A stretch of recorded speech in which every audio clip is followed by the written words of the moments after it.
Salut, moi c'est Marie, je suis prof depuis 10 ans et j'ai créé ce podcast pour toi qui est en STMG et qui veut apprendre autrement, sans stress et sans jugement. Ici on parle de management, d'éco, de droit ou encore de marketing avec des mots simples, des exemples concrets et surtout beaucoup de bienveillance. Parce que je sais que tu peux réussir même quand tu doutes, bienvenue dans Cap sur la STMG. Hey, salut, ça y est, ça fait 7 semaines que tu as repris les cours. Aujourd'hui, il est presque temps de partir en vacances. Mais t'inquiète pas, Cap sur la STMG sera toujours actif et pendant les vacances, on garde le lien. On est parti ? Aujourd'hui, on va savoir comment on va obtenir de l'innovation, de la flexibilité, comment la logistique va créer de la valeur et pourquoi la qualité, c'est l'arme secrète de la compétitivité. Parce qu'on le sait, sur les marchés, certaines entreprises et certains secteurs sont ultra tendus. On pense souvent que innovation, c'est égal à nouveaux produits. En réalité, l'innovation la plus rentable, c'est souvent changer la manière de faire. Comment on produit, comment on distribue. Le premier versant, c'est de travailler sur l'innovation des procédés. L'idée est simple, si on modifie le processus pour produire mieux, plus vite, moins cher ou livrer plus intelligemment, alors l'entreprise va gagner des parts de marché et être beaucoup plus compétitive. Exemple, si on prend un atelier de tote bag qui passe de la sérigraphie classique à une impression à la demande, alors on a un résultat de zéro stock, moins d'invendus, des délais plus courts. C'est ce qu'on appelle travailler à flux tendu. Ou alors encore un autre exemple, une petite marque de bijoux ouvre sur TikTok Shop et sur Vinted Pro, même produit, nouvelle voie de distribution, plus d'audience et donc une logistique complètement simplifiée. Le massage clé, c'est quand le processus bouge, la productivité grimpe et la flexibilité, elle suit. Dans une deuxième partie, on va travailler sur comment choisir l'organisation de la production. On choisit un monde de fabrication en fonction du volume visé et du niveau de personnalisation. Est-ce qu'on va travailler avec plutôt une production unitaire, c'est-à-dire pièce par pièce, où c'est ultra personnalisé, voire presque lié au premium, et du coup on a des volumes moins grands, avec par exemple la custom de sneakers à l'aérographe pour les créateurs Insta. Est-ce qu'on va travailler à la série, et donc avec des quantités un petit peu plus grandes, où les coûts unitaires sont un petit peu plus bas, parce qu'on va parler de standardisation, et donc on a moins de custom, et il va falloir investir dans les machines. Ensuite, on a ce que l'on appelle la production en continu versus la production en discontinu. La production continue, ça tourne quasi H24, donc c'est parfait lorsque la demande ne s'arrête jamais, mais on a des grosses contraintes horaires et généralement les ouvriers font les 3/8. Puis on a une production discontinue qui ouvre au pic de demande et on ferme le reste du temps. Ça, c'est plutôt utile pour concilier les besoins clients et les ressources humaines. On se donne un exemple concret.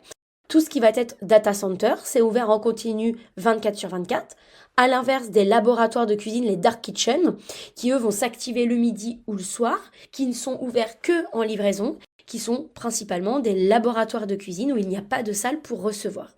L'objectif de cette partie, c'était de voir comment il était possible de concilier l'innovation et la flexibilité au sein d'une entreprise. Dans cette deuxième partie, on va plutôt évoquer comment la chaîne logistique, elle crée de la valeur. On sait que la logistique, c'est le fait de coordonner des flux physiques et d'informations, des fournisseurs jusqu'aux clients pour réduire coûts, délais et erreurs. Et sans une bonne logistique, la meilleure idée reste coincée dans un carton. Deux philosophies à connaître. Soit on est à flux poussé, push, on produit avant la commande, on stocke et les commerciaux écoulent, ou pas d'ailleurs les stocks. C'est-à-dire qu'on a une disponibilité qui est immédiate et c'est parfait pour des produits stockables. On a des stocks qui sont chers et on a des risques d'invendus. Par exemple, on prend un drops streetwear, ils sont produits en masse, on a une expédition à J+1, c'est génial, tout est dispo pour le client. Néanmoins, on a aussi des choix d'entreprise qui nous poussent des fois à aller sur des flux tendus, pool, on produit après la commande, parce que ça permet d'avoir presque pas de stock. Ça nous permet aussi de proposer une personnalisation du produit. On a un délai client qui est certes plus long, mais on a un besoin d'une supply chain qui est hyper carrée. Comme par exemple les sacs de Longchamp qu'on va pouvoir personnaliser ou les parfums où on va vouloir graver le flacon. Le push, ça va venir sécuriser la disponibilité, mais ça brûle du cash en stock. Le pull, ça économise le stock, mais ça exige une exécution impeccable. Donc, à retenir, il existe deux philosophies en termes de chaîne logistique, soit les flux poussés ou les flux tendus. Notre dernière possibilité, c'est d'aller travailler sur la qualité. La qualité, c'est l'arme de la compétitivité. On l'avait vu dans un précédent podcast lorsqu'on avait parlé de la composante de l'offre en mercatique. L'idée, elle est simple. La démarche qualité, elle va venir corriger les erreurs, elle va venir sécuriser les process, elle va venir réduire les coûts et augmenter la confiance. Elle va venir augmenter la confiance côté client, surtout quand on affiche nos preuves. On a 3 briques un peu concrètes. Dans un premier temps, on a un contrôle qualité. On va vérifier que les procédures sont respectées.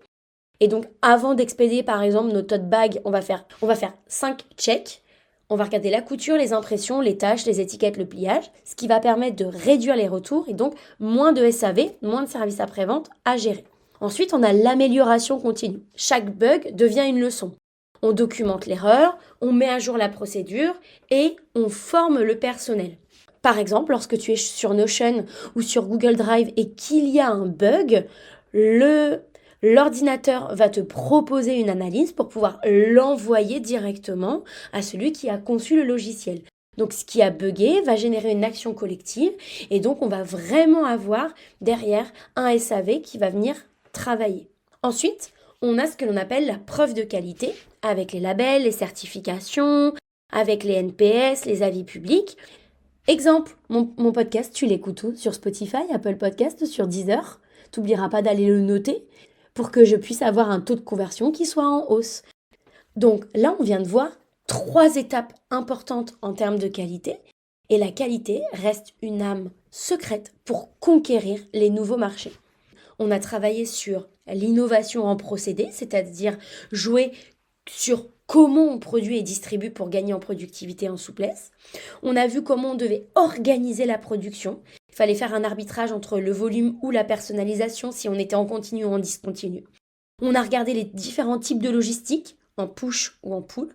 On a regardé comment la qualité pouvait réduire les erreurs, coûter moins cher, nous offrir plus de confiance grâce au contrôle et à l'amélioration continue. Si ce podcast t'a plu, n'hésite pas à en parler à tes camarades. Viens t'abonner sur mon compte TikTok, Instagram ou sur LinkedIn. Et on se retrouve très vite, une fois que tu auras mis 5 étoiles, dans un prochain épisode.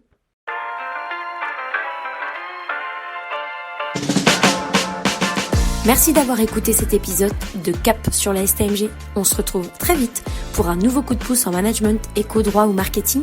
Et n'oublie pas, la STMG, c'est pas du blabla, c'est du concret. À bientôt!